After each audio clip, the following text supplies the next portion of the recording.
and we'll be looking to the bill in the future. Thank you. I call the honourable member Todd McLeod. Mr Speaker, thank you very much. It gives me pleasure to rise and speak on this bill and a very important piece of legislation it is. Can I thank the last speaker from New Zealand First Party for confirming that her party will be supporting this bill and believe that it's an important decision that they have made. Why is it important, Mr Speaker? $1.6 billion was lent by the government in student loans in 2010-2011.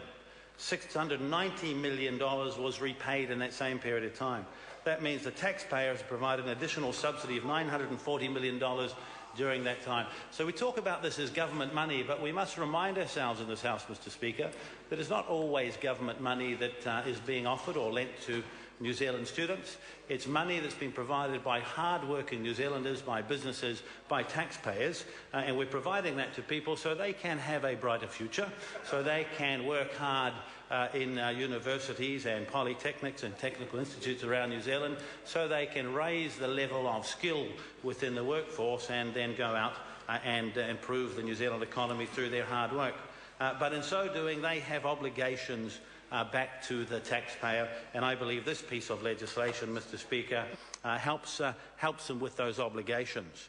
54.75 cents per dollar is lent, and the government writes down 45 cents of that, 45.25 cents. In essence, what that means, Mr Speaker, is hard-working New Zealanders who pay their tax are not seeing the return that they should see on this investment in New Zealanders and their education. As of the 30th of June last year, overseas borrowers represented 15% of all borrowers. 50% of those were in default, and 70% of the amount that they owed was overdue. Well, it's important that New Zealanders have a chance to go overseas, to travel, to gain experience, to work. As with many members of the House, I too spent some time overseas working.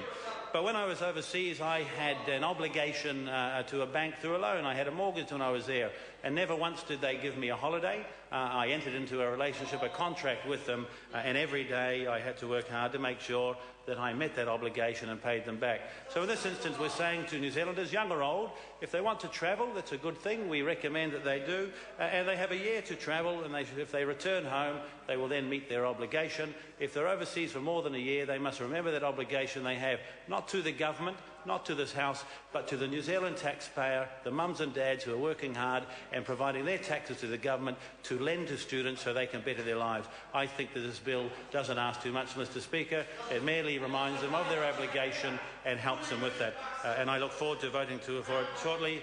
I commend it to the House. Thank you. Mr Speaker. I call the Honourable Nanaia Mahuta. Tēnā koe.